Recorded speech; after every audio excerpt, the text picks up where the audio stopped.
जय हिंद। तो आज आप लोग देखेंगे कि आपकी जो बीए में सब्जेक्ट है हिंदी की, ठीक है। तो हिंदी में जो आपके एमसीक्यू टाइप जितने भी क्वेश्चंस हैं वो आज मैं आपको कराने वाला हूँ, ठीक है। तो अब कुछ लोगों ने कहा था कि सर जो है हिंदी के जितने भी एमसीक्यू टाइप क्वेश्चंस हैं वो करा दीजिए, क्योंकि उनके में मैं आप बताना चाहता हूँ कि अब की बार जो है आपका जो पेपर होगा वो रिटर्न होने वाला है। क्योंकि कुछ कुछ यूनिवर्सिटी में क्या है कि वहाँ पे अगर आपका एमसीक्यू टाइप यानी कि बहुविकल्पी क्वेश्चंस होंगे तो मैं उनके लिए जो है यहाँ पे वीडियो जो है बना रहा हूँ, ठीक है। तो यहाँ पे जो पहला क्वेश्चन है फ्रेंड्स, वो क्या कह रहा है कि आदिकाल को आदिकाल किसने कहा है। आपको हिंदी में पता होगा कि हिंदी में कितने काल होते हैं, हिंदी को कितने काल में बांटा गया है। और तो सबसे पहले आपका क्या होता है, सबसे पहले आदिकाल होता है, ठीक है। आदिकाल के बाद भक्ति काल होता है, फिर भक्ति काल के बाद रीति काल होता है, और फिर रीति काल के बाद आपका आधुनिक काल में आपके जो है भारतेंदु युग, द्विवेदी युग, ठीक है। और फिर आपका जो है जयशंकर प्रसाद आपके जो छायावादी युग होगा, फिर छायावादोत्तर युग हो गया। इस टाइप के आपके जो जितने भी युग हैं, आपको अगर नहीं पता है तो आप लोग यहाँ पे याद कर लीजिएगा, ठीक है। तो सबसे पहला जो क्वेश्चन क्या कह रहा है कि आदिकाल को आदिकाल किसने कहा है, यानी कि जो आदिकाल को आदिकाल नाम जो है किसने दिया है। तो इसका आपका जो राइट आंसर हो जाएगा फ्रेंड्स, वो क्या हो जाएगा, यहाँ पे आचार्य हजारी प्रसाद द्विवेदी, या फिर मिश्र बंधु, या फिर आपका आचार्य शुक्ल, या फिर श्याम सुंदर दास। तो आदिकाल को जो आदिकाल है वो आचार्य हजारी प्रसाद द्विवेदी जी ने कहा है, तो इसका आपका राइट आंसर ए हो जाएगा। फिर आपका नेक्स्ट क्वेश्चन है कि भक्ति काल को हिंदी साहित्य का स्वर्ण काल किसने कहा है, यानी कि जो भक्ति काल आपका है, ठीक है। भक्ति काल के आपके दो पार्ट होते हैं, एक आपका भक्ति काल जो है सगुण शाखा, और एक आपका निर्गुण शाखा, ठीक है। सगुण शाखा में जो आपके दो कवि हो, सगुण में और फिर निर्गुण में भी आपके दो कवि हैं, ठीक है। कौन कौन से यहाँ पे मैं बताना चाहूँगा आपको कि भक्ति काल है, ठीक है, उसको दो टाइप में बांटा गया है। एक आपका जो हो जाएगा सगुण, और एक आपका हो जाएगा निर्गुण, ठीक है। सगुण भक्ति शाखा और एक आपका निर्गुण भक्ति शाखा। तो सगुण भक्ति शाखा जो है उसमें आपके निर्गुण में आपके जो आ जाएंगे कौन कौन से, एक तो सबसे पहले कबीर जी, ठीक है, कबीरदास जी, और दूसरे आपके मलिक मोहम्मद जायसी, ठीक है। एक पहले कबीर और दूसरे आपके जायसी। फिर आपके जो सगुण भक्ति शाखा है उसमें आपके आ जाएंगे सूरदास, ठीक है, सूरदास आ जाएंगे। और फिर आपका जो नेक्स्ट है सूरदास के बाद तुलसीदास जी, ठीक है। तो आप ही बताइए कि जिस काल में, ठीक है, जिस काल में सूरदास तुलसीदास जैसे महान और कबीरदास और मलिक मोहम्मद जायसी जैसे महान कवि हों, उस काल को आप स्वर्ण युग तो स्वर्ण काल तो कहना बनता ही है, ठीक है। तो यहाँ पे भक्ति काल को हिंदी साहित्य का स्वर्ण काल जो है किसने कहा है, इसका आपका आंसर जो है बताना है। तो इस जो किसने कहा है, जॉर्ज ग्रियर्सन ने, ठीक है। जॉर्ज ग्रियर्सन ने क्या कहा है, भक्ति काल को हिंदी साहित्य का स्वर्ण काल कहा है। फिर आपका जो नेक्स्ट क्वेश्चन है, रीति काल को कला काल किसने कहा है, यानी कि रीति काल जो है उसको कला काल किस जो है आपका रीति काल को कला काल किस कवि ने कहा है। तो यहाँ पे आपको तो फ्रेंड्स आपका जो नेक्स्ट क्वेश्चन है कि रीति काल को कला काल किसने कहा है, यानी कि जो रीति काल है उसको कला काल किस जो है कवि ने बताया है। तो इसका आपका जो राइट आंसर हो जाएगा वो क्या हो जाएगा, रमाशंकर शुक्ल रसाल ने, ठीक। फिर आपका जो नेक्स्ट क्वेश्चन है फ्रेंड्स, वो आपकी स्क्रीन पे ये रहा।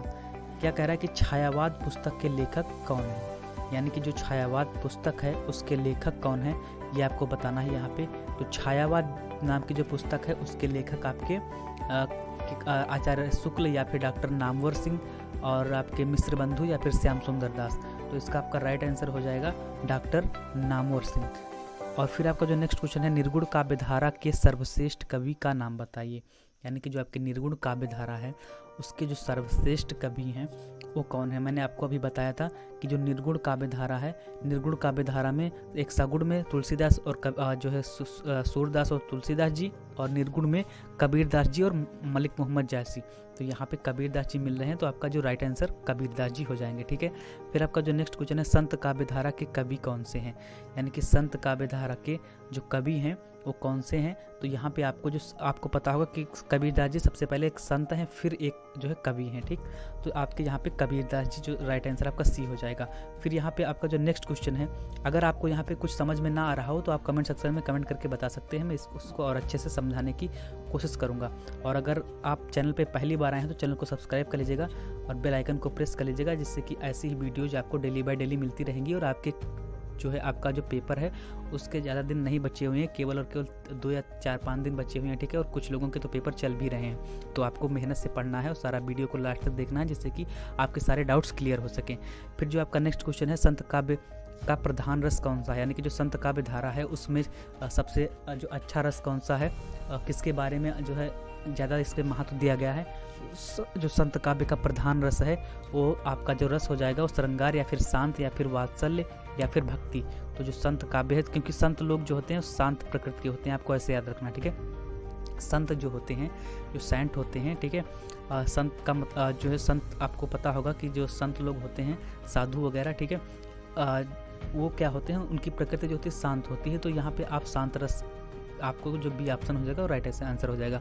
फिर जो नेक्स्ट क्वेश्चन है कि हिंदी कविता में किस तरह का रहस्यवाद मिलता है, यानी कि जो हिंदी कविता है उसमें किस तरह का रहस्यवाद मिलता है, ज्ञानात्मक, प्रेमात्मक, लाभात्मक या फिर ए और बी दोनों। तो यहाँ पे इसका जो आपका राइट आंसर हो जाएगा वो क्या हो जाएगा, ए और बी दोनों, ठीक है। इस प्रकार के अगर आपके जो MCQs मिलेंगे जिसमें ए और बी दोनों होगा या फिर इनमें से सभी होगा, तो लगभग आप उसी पे टिक कर दीजिएगा, क्योंकि लगभग 99% वही आपके आंसर सही होगा। फिर जो आपका नेक्स्ट क्वेश्चन है फ्रेंड्स, क्या कह रहा है कि भक्तिकालीन धारा के प्रेम मार्गी शाखा के अग्रगण्य तथा प्रतिनिधि कवि मतलब जाने जाते हैं, ठीक है। प्रतिनिधि कवि कौन से माने जाते हैं भक्ति। अब सबसे पहले आपको क्वेश्चन ध्यान से पढ़ना है कि भक्तिकालीन धारा जो है आपकी, जिसके प्रेम मार्गी शाखा के, इसके आपके जो मेन कवि आपके कौन से हैं, मलिक मोहम्मद जायसी जी, ठीक है, प्रेम मार्गी शाखा जो है। और फिर उसके बाद है कि अग्रगण्य तथा प्रतिनिधि कवि माने जाते हैं। तो इसका आपका जो राइट आंसर हो जाएगा वो जायसी जी हो जाएंगे, ठीक है। क्योंकि प्रेम मार्गी मैंने बताया था एक निर्गुण काव्य धारा में 2 प्रकार के होते हैं, एक होगा आपका प्रेम मार्गी और आपके जिसमें कबीरदास जी हैं, और उसका आपका हो जाएगा ज्ञान मार्गी, ठीक है। ज्ञान मार्गी शाखा और प्रेम मार्गी शाखा। तो ज्ञान मार्गी शाखा के आपके कवि हैं कबीरदास जी और प्रेम मार्गी के आपके मलिक मोहम्मद जायसी जी। और तुलसीदास जी जो हैं वो आपके ज्ञानाश्रयी और आपके प्रेमाश्रयी, ठीक है। ये तुलसीदास जी जो आपके हो जाएंगे वो सगुण भक्ति शाखा के हो जाएंगे, और सूरदास जी भी सगुण भक्ति शाखा के, और कबीरदास जी और जायसी ये जो है आपके निर्गुण काव्य धारा के हो जाएंगे, ठीक। फिर आपका जो नेक्स्ट क्वेश्चन है आपकी स्क्रीन पे ये रहा कि सूफी साधना में ईश्वर की कल्पना किस रूप में की गई है, यानी कि जो सूफी साधना है, सूफी धारा है, उसमें ईश्वर की कल्पना जो है किस, ईश्वर को क्या मान कर के कल्पना की गई है, क्या मान करके पूजा की जाती थी ईश्वर की, ईश्वर की भक्ति की जाती थी। तो आप पति रूप में या फिर पत्नी रूप में, तो पत्नी रूप में, ठीक है, आपको याद रखना है कि पत्नी रूप में की जाती थी। फिर आपको जो है आपका नेक्स्ट क्वेश्चन है कि सूफी प्रेमाख्यानक काव्य परंपरा का प्रमुख रस क्या है। आप सूफी जो है प्रेमाख्यानक का आपका जो प्रमुख रस है वो श्रृंगार रस हो जाएगा, ठीक है। इसका जो रस है वो श्रृंगार रस हो जाएगा। फिर जो आपका नेक्स्ट क्वेश्चन है कि हिंदी साहित्य का स्वर्ण युग किसे कहा जाता है, तो आपको पता होगा, मैंने बताया था कि ऐसे काल में, जिस काल में सूरदास जी, तुलसीदास जी, कबीरदास जी और मलिक मोहम्मद जायसी जैसे कवि हों, उस काल को तो भक्ति काल कहना बनता ही है, ठीक है। तो भक्ति काल आपका राइट आंसर हो जाएगा, आपका ए नंबर, ठीक। फिर जो आपका नेक्स्ट क्वेश्चन है पुष्टि मार्ग की स्थापना जो है किसने किया था। पुष्टि मार्ग जो है उसकी स्थापना वल्लभाचार्य जी ने किया था, ठीक है। और वल्लभाचार्य जी जो थे, पुष्टि मार्ग का जहाज जो है सूरदास जी को कहा जाता है। ये अष्टछाप के कवियों में से थे वल्लभाचार्य। और यहाँ पे पुष्टि मार्ग की स्थापना जो है आपका राइट आंसर भी यहाँ पे ए हो जाएगा, ठीक है, वल्लभाचार्य जी। तो उम्मीद करता हूँ कि आपको वीडियो पसंद आया होगा, वीडियो कुछ इन्फॉर्मेटिव लगा हो। अगर आपको कोई भी प्रॉब्लम आ रही हो वीडियो से रिलेटेड तो आप जो है कमेंट सेक्शन में कमेंट करके पूछ सकते हो, मैं उसके जो है आपका डाउट जो है क्लियर कर दूंगा। और यहाँ पे आपका जो ये था, ये आपका जो हिंदी साहित्य का इतिहास होता है, ठीक है, उसके कुछ मोस्ट इंपॉर्टेंट क्वेश्चन थे। इसके बाद जो है आपका विद्यापति जी, गोरखनाथ जी और यहाँ पे आपके अमीर खुसरो जी जो हैं, आदिकाल के कवि जितने भी हैं, सारे के सारे मोस्ट इंपॉर्टेंट क्वेश्चंस मैं यहाँ पे लेके आऊँगा, जिनको आपको देखना जो है, जिससे आपका जो एग्ज़ाम होगा वो अच्छे से हो जाएगा, ठीक है। कोई भी किसी भी प्रकार की आपको कोई भी समस्या नहीं आएगी। तो उम्मीद करता हूँ कि आज का वीडियो आपको इन्फॉर्मेटिव लगा हो। अगर वीडियो इन्फॉर्मेटिव लगा हो तो वीडियो को लाइक कर दीजिएगा।